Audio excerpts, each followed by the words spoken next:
Buenas tardes a todos, muchísimas gracias por venir a este especial momento de inauguración de una maravillosa exposición de Pilar Cotter, comisariada por Ramón Puig, que comienza de esta forma tan interesante, que es precisamente con un diálogo entre el comisario y la autora sobre la joyería contemporánea, lo que es la orfebrería y el trabajo precisamente de delicadeza, de artista, con la función del joyero y el usar una obra de arte en uno mismo, y que uno mismo se convierte de alguna manera en el lugar de exhibición de esa pieza, que si ustedes verán la exposición, si no la han visto todavía, se convierte en algo maravilloso, porque las piezas tienen una vida propia, estén puestas en una pared como una escultura, o bien como una pieza escultórica también en una mesa, con su ritmo, con su disposición y con la blancura que las rodea, que es alucinante. Podríamos hablar mucho de la joyería, de qué significó, de su historia. Estábamos hablando aquí prácticamente desde los neandertales hasta la actualidad. Pero sería excesivamente largo, así que los presento, les doy las gracias por estar aquí, les felicito por el trabajo y les paso la palabra directamente. Gracias. Muchas gracias, José Carlos.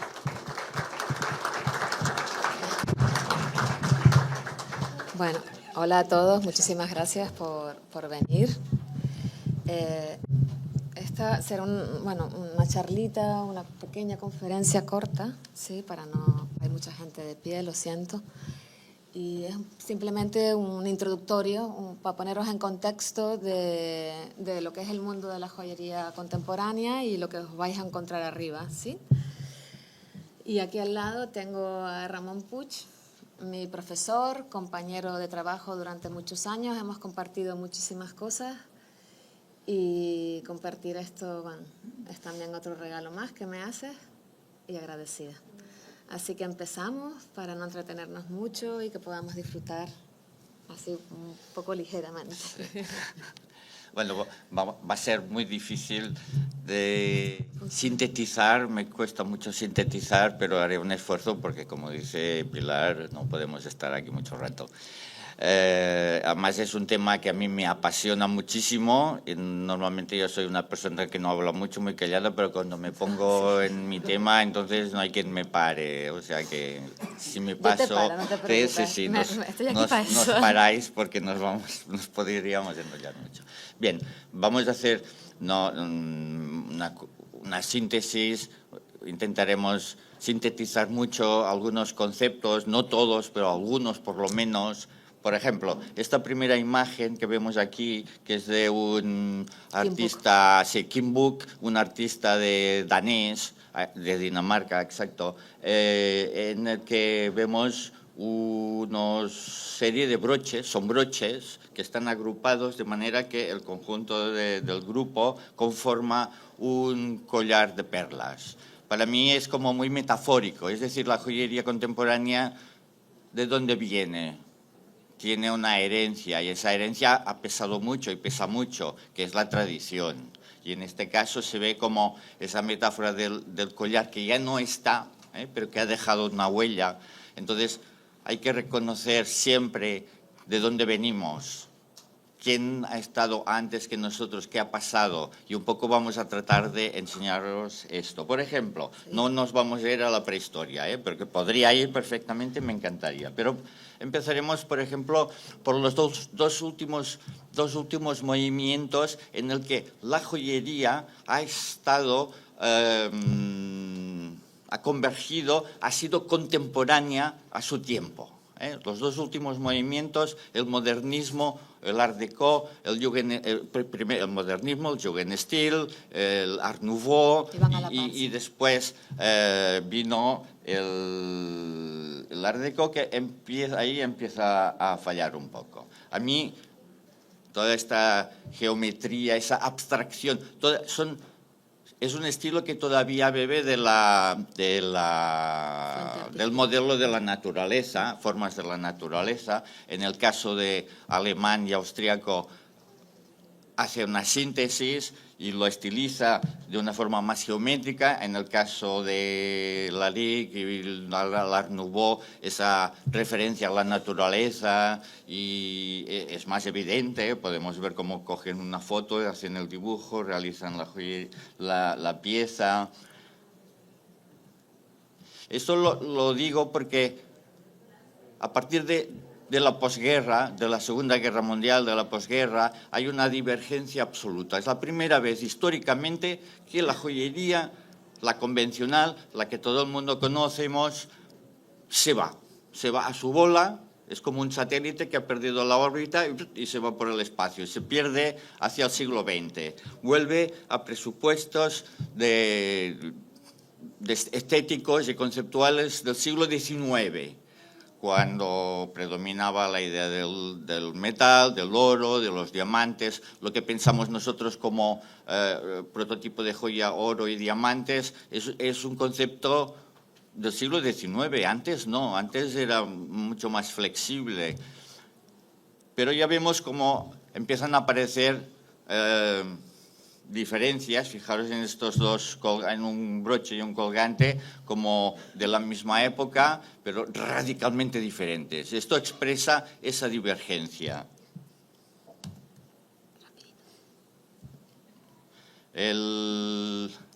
Fijaros en estos dos, la misma época, pero como el racionalismo empieza a aparecer por un lado y la joyería convencional se va por otro. La joyería convencional se convierte en un hecho completamente anacrónico. O sea, la joyería, quizás estos últimos decenios ha empezado a volver a encajar un poco, pero se convierte en una cosa anacrónica que está lejos de todos los movimientos artísticos, estéticos, de la arquitectura, del arte, de la poesía. Se va. Fijaros, por ejemplo, en estos dos casos también, o en este, que todavía es más cercano, los años 60, el broche este de Rogeli Roca, un joyero de Barcelona lleno de diamantes, típico de la posguerra española, de la joyería del extraperlo casi, es decir, de lo que se habían enriquecido durante el franquismo, que tenían que ostentar mucho, pero eso es en general, pasa en todo el mundo. Pero ya empieza a haber gente que empieza a redefinir el concepto de joya, todavía con los materiales que se entienden como naturales para la joyería, el oro, los diamantes, pero reduciendo esta ostentación y reforzando los valores estéticos y de diseño. Y quizás la influencia más directa en esta renovación de la joyería, yo cuando empecé la joyería, a mí la joyería no me gustaba. Yo no fui a la escuela porque estuviera apasionado por la joyería. No, nada más lejos. Fijaros, un chaval de 17 años en 1968-69, ¿cómo me iba yo a ponerme en este mundo de frivolidades y así?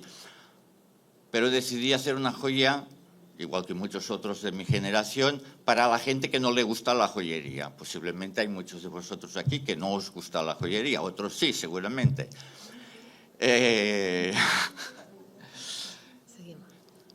Esta transformación se fundamentó básicamente en las escuelas. Fijaros que los oficios se aprendían tradicionalmente en los talleres. El oficio se transmitía a través de talleres artesanales, el aprendiz, el oficial, ibas subiendo de categoría, debías seguir unas estrictas reglas de actuación y formales y repetición de tipos.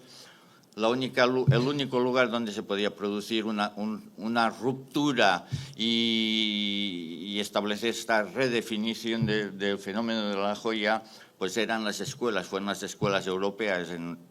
Y estas escuelas se refundaron a partir de la posguerra europea, se refundaron con las experiencias y las estrategias de la antigua Bauhaus. Yo lo puedo decir porque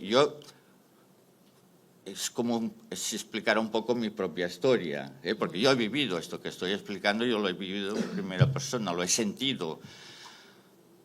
Las escuelas se transformaron pedagógicamente, se abrieron y permitieron que sus estudiantes pudieran trabajar en un ambiente de libertad y de estímulo para cuestionar todo, pero gracias a unos buenos profesores también. Uno de los profesores del Bauhaus era Naum Slutsky, y una de esas escuelas más famosas fue la de Pforzheim, que a principios de los 60 se montó una estructura, bla, bla, bla, y curioso, antes de Erasmus, antes de Internet, antes de volar en avión fácilmente, pues había gente que también viajaba y se iba y se concentraron en esta escuela de muchos diferentes países, de diferentes nacionalidades, que una vez acabado su proceso de formación en esa escuela, se fueron, regresaron a sus países y a su vez se convirtieron en profesores y fueron difundiendo difundiendo esa nueva metodología y esa nueva idea de lo que era una joya. El primer cambio fue formal, básicamente. Es decir, los maestros, por decirlo de alguna manera, cambiaron la forma. Podemos ver aquí Reinhold Reiding, que es uno de estos maestros, pero él todavía trabaja en oro. Y de una forma muy contenida, intentando poner valor en la función significativa, simbólica, en los valores del diseño y los valores universales del arte, pero todavía mantenían ese contacto. Pero estos maestros fueron lo suficientemente abiertos como para precisamente provocar que en sus alumnos fueran más allá. Y el segundo cambio, que después veremos enseguida, fue la introducción de nuevos materiales. Hermann Junger, por ejemplo, uno de los caminos para reencontrar el valor simbólico de la joya por encima de lo banal y del lujo y del poder, una de las vías también fue regresar, como ha pasado en otras disciplinas, regresar al mundo de lo primitivo, el primitivismo. Bueno, sí. Pero podemos ver, por ejemplo, el contraste. En 1960 la joyería convencional era esto, que respondía a tipos del siglo XIX.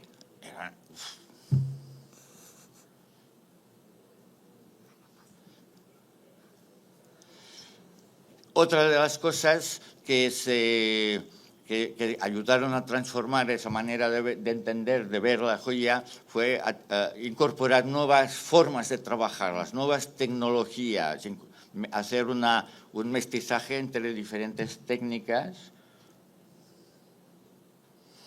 esmalte. Otros referentes en este proceso de redefinición fue Frederick Becker, de formación ingeniero aeronáutico, y eso se le nota, la precisión, la exactitud. Es el primero que empieza a utilizar acero inoxidable en lugar de oro, jugando con esas formas geométricas básicas.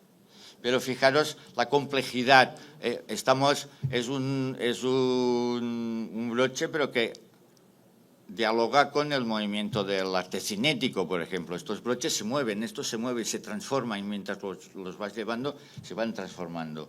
Pero hecho con una precisión, porque es otra de las características de estos inicios de la joyería contemporánea, que es que, a pesar que han abandonado los talleres tradicionales, siguen pegados al oficio. Es decir, la idea del trabajo bien hecho es muy importante. La idea de valorar también el trabajo bien hecho, la precisión, la exactitud, el oficio, todavía no después se abandonará también, por supuesto, pero en este principio todavía se valoraba mucho. Y otra característica que recupera de los movimientos de las Arts and Crafts y de los utopistas ingleses, que es volver a esa idea de la producción, el control de la producción en una sola mano. Es decir, el joyero tiene la idea, hace un proceso de diseño, la ejecuta y la lleva a cabo hasta el final. Todo el proceso está en su mano. Fijaros, todas estas piezas que se mueven son fantásticas cuando uno las ve. Después hay otra vertiente, que es el caso de Anton Chejka, por ejemplo, de Checoslovaquia. En Checoslovaquia, en la posguerra, quedan en mano telón de acero, socialismo. Pues evidentemente en un país socialista no se puede usar materiales caros ni preciosos, ni porque ideológicamente se pueda permitir, ni porque económicamente se pueden permitir el lujo de usar estos materiales para cosas suntuarias. Les obligó a adoptar esa estética de la joyería no preciosa. Y Anton Chejka, lo que es fantástico de este hombre era su manera de trabajar y refleja perfectamente, cosa que no hace la joyería convencional, refleja la época en que vive. Este señor está fascinado por la carrera espacial. Sus piezas están muy relacionadas con la idea de los satélites, de las placas solares, del Sputnik, que en ese momento pues ya había empezado. Pero curiosamente,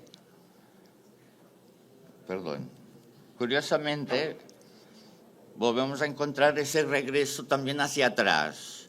Fijaros como un broche pensado como que sale de la inspiración de la tecnología espacial, curiosamente coincide con la forma de un broche chamánico, del vuelo chamánico. O sea, a mí me parece también una metáfora fantástica, juntar lo moderno con lo antiguo. ¿Por qué? ¿Por qué me parece fantástico?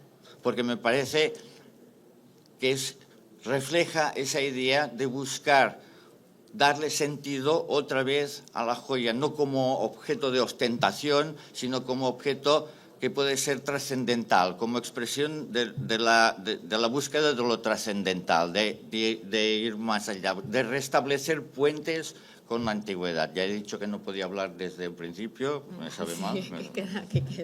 Pero aquí queda. Dale. La otra corriente, estamos hablando de joyeros que trabajan en la idea de la pieza única, es decir, como un artista trabaja una pieza única, no tiene vocación ni intención absolutamente de seriación, pero sí se da en el caso de Dinamarca, en la firma Georg Jensen de Copenhague, que sí que establecen una estética diferente.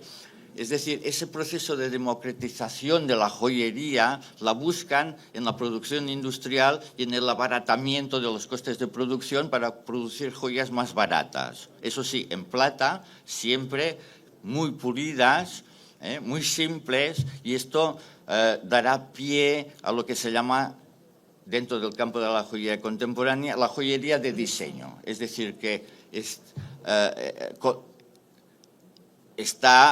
utiliza las estrategias de la cultura del diseño industrial. Pero es la primera firma que además reivindica la autoría del diseñador. Es Georg Jensen quien lo vende, pero dice quién ha sido el diseñador de esa joya. En este caso, Thorum, que fue una mujer, estoy hablando de los años 50, 60, en este campo todavía la mayoría de artistas éramos hombres, lo siento.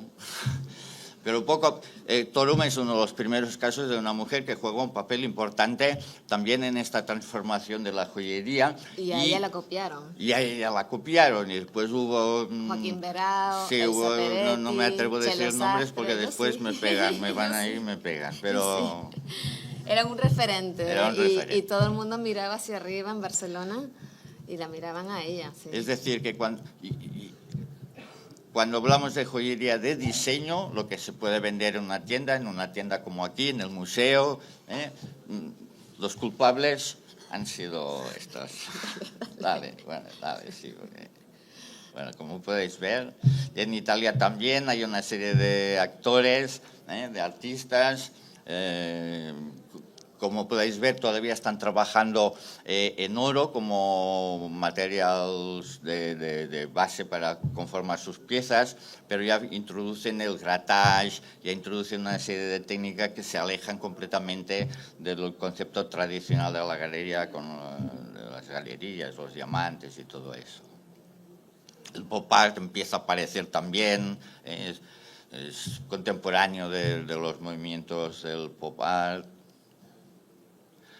Un caso en España también paradigmático de ser de los primeros fue Capdevila, que estuvo en París en la época durante la Guerra Civil. En España estuvo en París, estuvo en contacto con Jean Arp, estuvo en contacto con todos esos artistas que se movían por París y se contaminó de su cultura, y cuando empezó a hacer joyería, pues empezó a hacer estas maravillas para su tiempo, que no las vendió hasta 1980, empezó a venderlas, eran demasiado modernas para su público de aquel tiempo, pero que, bueno, ha influenciado mucho. Y Peter Skubik, por ejemplo, ya estamos en los joyeros de mi generación, los que fuimos discípulos de estos primeros maestros, ya se impone ese cambio de material. Ya los que somos de esta segunda generación nos negamos absolutamente, y hoy todavía nos negamos, a usar el oro ni por excusa. No. Este señor utiliza el acero inoxidable. El acero inoxidable no se puede, en estos tamaños tan pequeños no se puede utilizar las técnicas tradicionales, y se tuvo que inventar otras maneras de hacerlo. Sus piezas se sujetan por tensión. Aquí vemos todos estos palitos que se ven aquí, son estas cositas que se llevaban en los relojes para los armies y así, y todo hace tensión y se encaja, o por extensión, como en este caso con unos muelles que atraen a los objetos. Fijaros que si no os digo el tamaño, no sabéis qué es esto, no sabéis si es una joya o si es una escultura. Pero os aseguro que son micro. En algunos casos es muy pequeña. Pero tienen un valor absolutamente escultórico, ¿no? Y una de estas cosas, uno de estos pequeños referentes era la idea del mestizaje, la idea de la fusión, la idea de difuminar los límites entre las diferentes disciplinas. La única función que por lo menos yo, pero Pilar también, aunque no lo explicita, es que el objeto tenga la función de ser llevado sobre el cuerpo. Los objetos adquieren una doble función. La joyería convencional se usa, y cuando no la usas la guardas en la caja fuerte o en un joyero, en una caja. Esta joyería también pretende tener esa doble función, como objeto para llevar en el cuerpo, y cuando no la llevas la colgas en la pared o la dejas en una mesa, en una estantería, la contemplas y la disfrutas también como objeto independiente. Aquí vemos unas esculturas de este señor que estábamos viendo, como pasó de unos objetos así pequeños a una escultura. Y otro de los cambios emblemáticos que digo que hicimos en nuestra generación fue incluir el metraquilato como metáfora, como símbolo, como forma de identificación de la época, ¿no? Ese desprende todo. Salisbury, fijaros.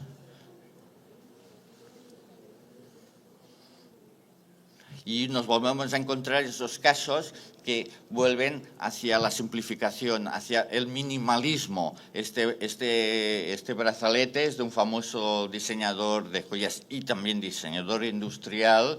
James Baker. Sí, James Baker. No. Sí. Baker. Bueno, es igual. Sí, porque si no...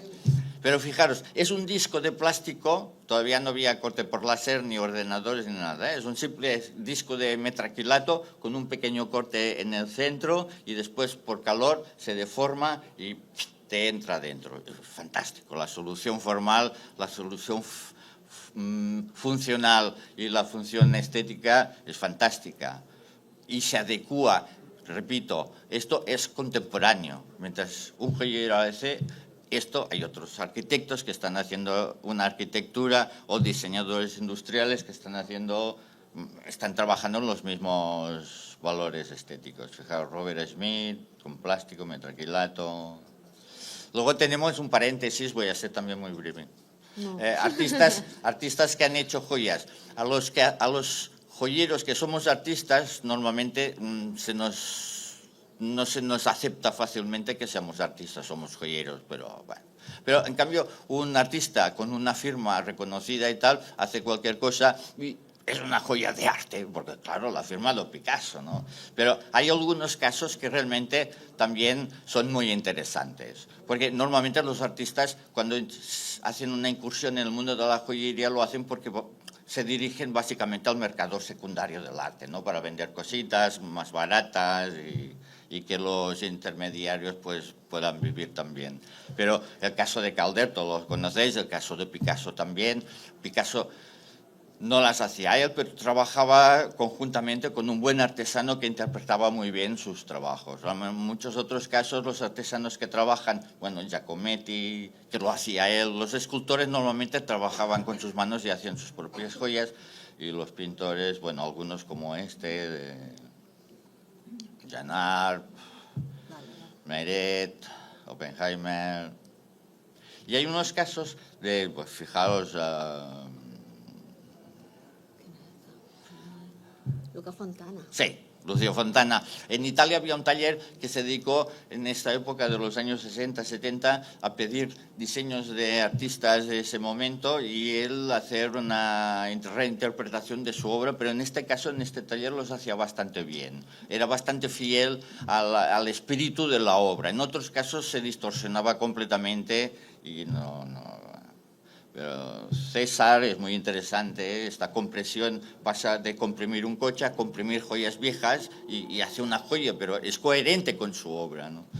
Las acumulaciones de Armand. Y después tenemos un caso inverso, uno que empezó siendo joyero, que es Serge Aguilar, y acabó siendo escultor.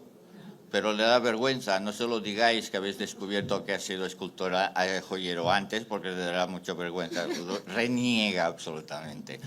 Pero era muy bueno, porque sus joyas, como podéis ver aquí, y muchas otras, realmente anticipaban lo que sería su carrera profesional después. Yo cuando empecé a la escuela, como decía antes, en 68, 69, una de las primeras cosas que vi fue la de él. Y dije, vale, yo voy por aquí también, ¿no?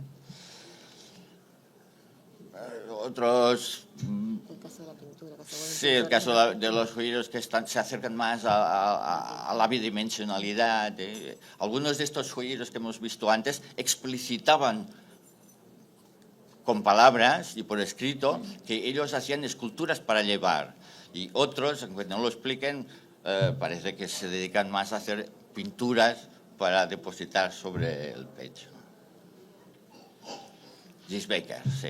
Es este que os he enseñado, esta pulsera. También hace referencias, cuestiona la función del objeto.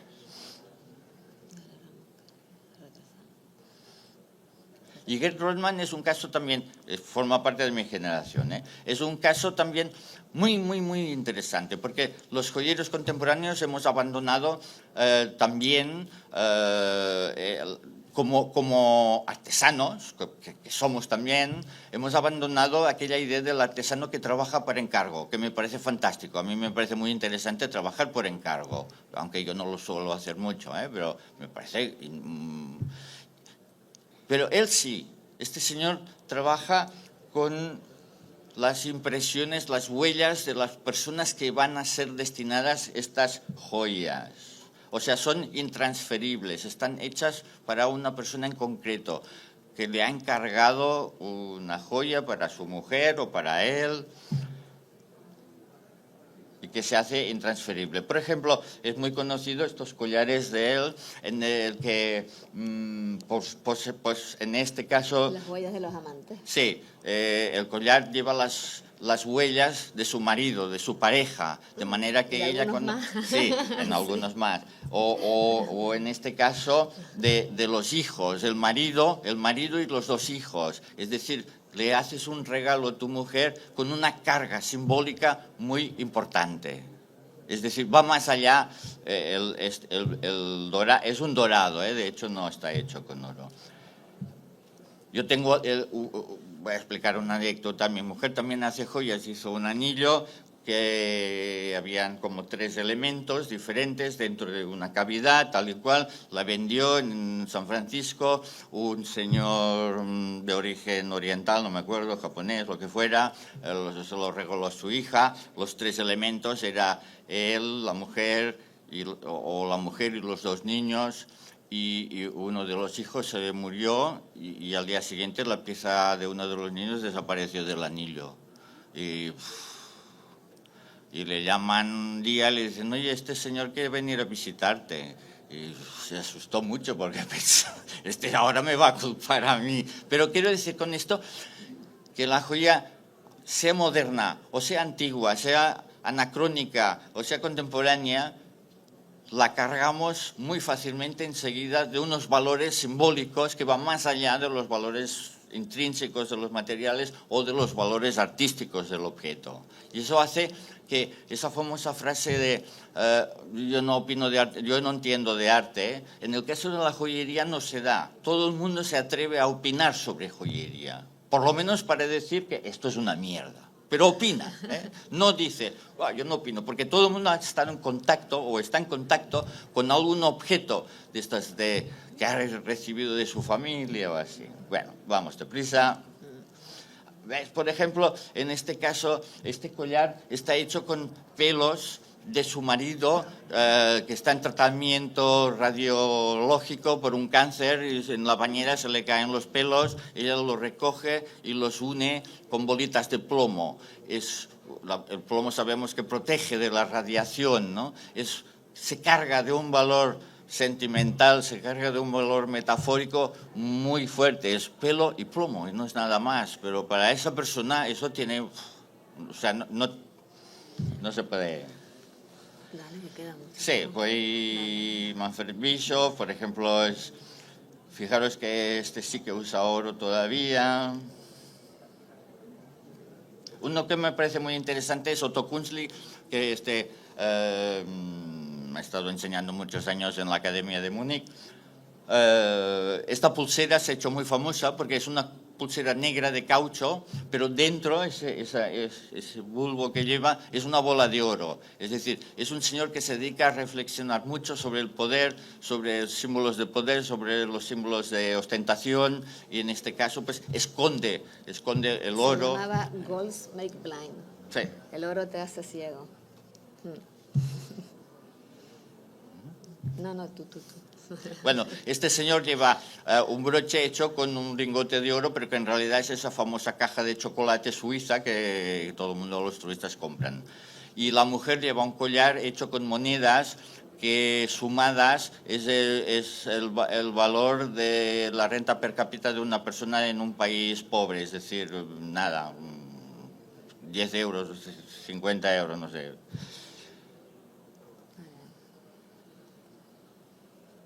Y a Otto Künzli, fijaros cómo... mezcla Ku Klux Klan con sí, el tema del Mickey Mouse. y el collar hecho con toda una serie de símbolos religiosos, simbólicos, etc.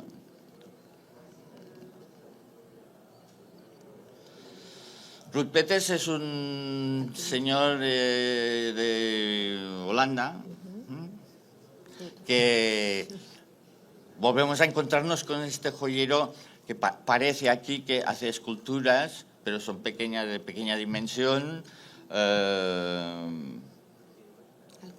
pero que una de sus características, a mí me encanta su trabajo, pero una de sus características es que lo conecta siempre con la filosofía. En un principio, por ejemplo, en este caso, estas piezas con la filosofía hindú.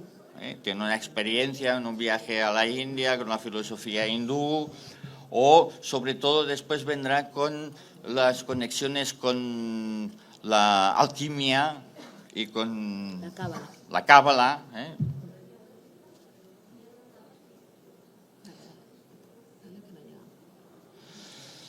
Volvemos a encontrarnos con estos diálogos entre lo racional y entre lo orgánico y lo geométrico.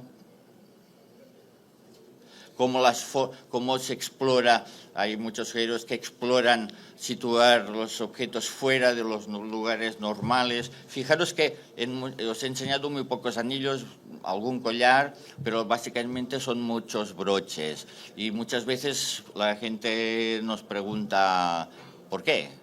Pero es que sí, el broche es la pieza que queda separada del cuerpo, es la única pieza que se deposita sobre el vestido, los demás van sobre la piel, sobre la cara, la cabeza, y entonces eso te da unos condicionantes que, bueno, son más difíciles de superar, es más fácil trabajar sobre un broche que puede ser depositado.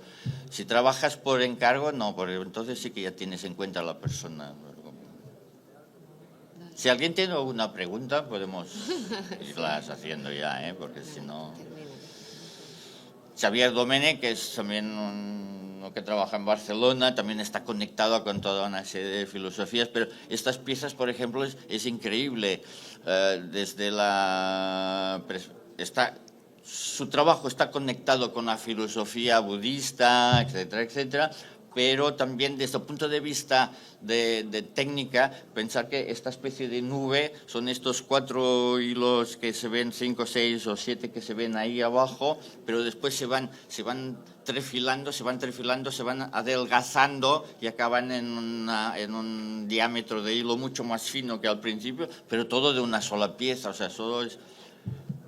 Pero esto está cargado de simbolismo, no es para decir, mira qué difícil trabajo, sino forma parte del proceso. Bueno, Estados Unidos, Ted Noten es otro de los muy conocidos, por ejemplo, que también cuestiona ese rol del poder, ese rol Esto es un capot de un Mercedes, que lo dividió, lo fraccionó y dio la posibilidad a la gente de poder adquirir un Mercedes.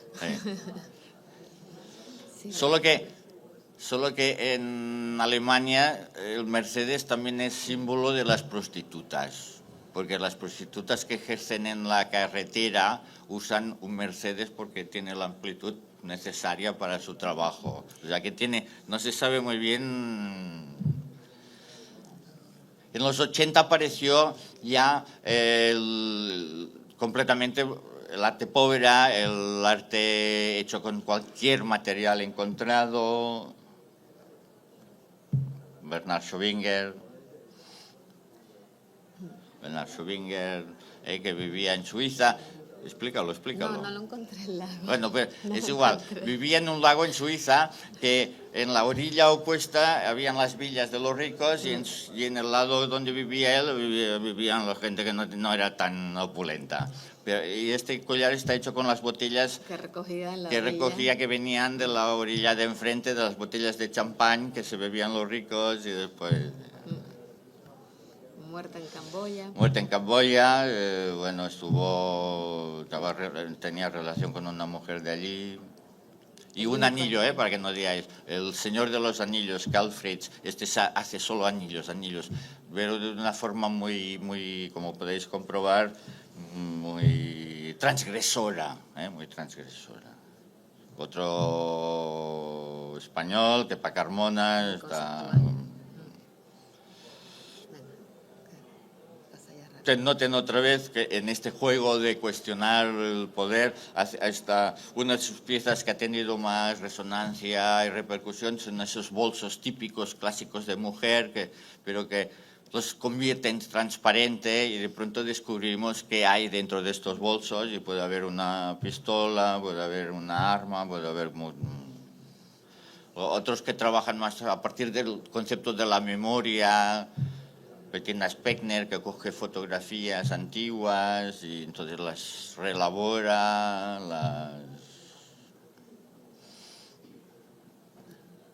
Es un trabajo muy delicado, es un trabajo precioso. También tenemos una artista alemana que vive en Barcelona, que hace un trabajo muy vinculado también a la sensibilidad, que estamos todos en este momento muy sensibilizados sobre el papel de la mujer en la sociedad. Y una de sus últimas series, bastante larga, empezó a partir del encuentro casual de una caja de fotos, todo de mujeres, solo de mujeres tiradas en la calle, mujeres de fotos de los años 30, 40, y que bueno, le sugirió toda una serie de reelaboraciones biográficas sobre estas mujeres.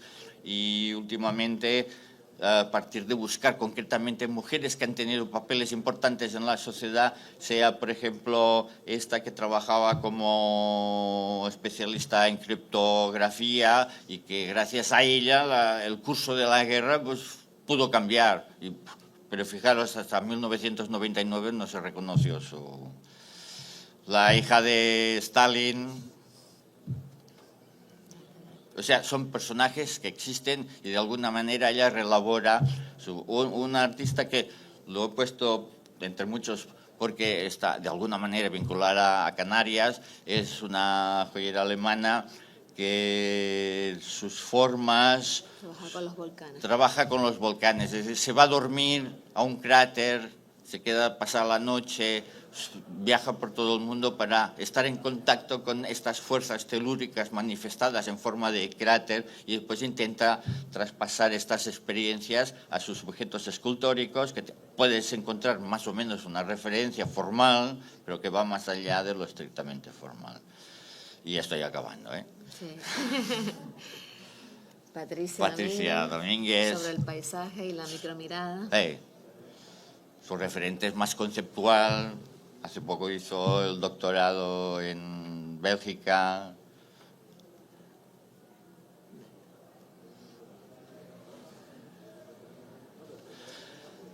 He hablado mucho de joyeros europeos porque no da mucho, pero deberíamos hablar también de las diferencias con Estados Unidos. Hay diferencias, a pesar que es un fenómeno universal, sin nacionalidades ni fronteras, pero sí que a nivel formal se expresa de diferentes maneras. En Estados Unidos, curiosamente, la joyería ha tenido dos influencias, una directamente de los profesores de la Bauhaus que emigraron a Estados Unidos y otra pues, del surrealismo, ¿eh? Entonces es una joyería bastante diferente de la de Europa y en Asia ha aparecido también una joyería que, como podéis ver, expresa un poco, en coreano, expresa un poco esta estética oriental, más sutil.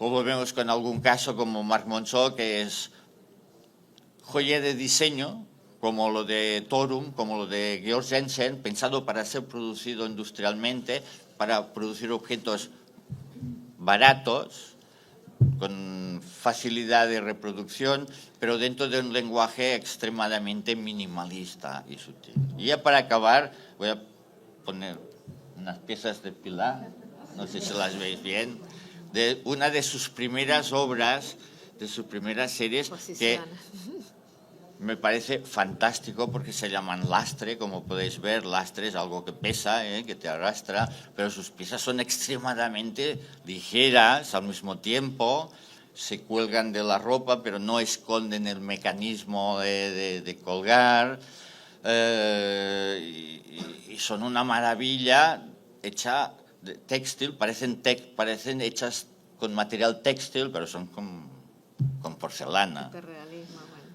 ¿Y qué te dije cuando hiciste esas piezas? A ver cuándo superaba esta exposición, ¿20 años después? Sí. Pues ya está. Muchísimas gracias y fin. Bueno.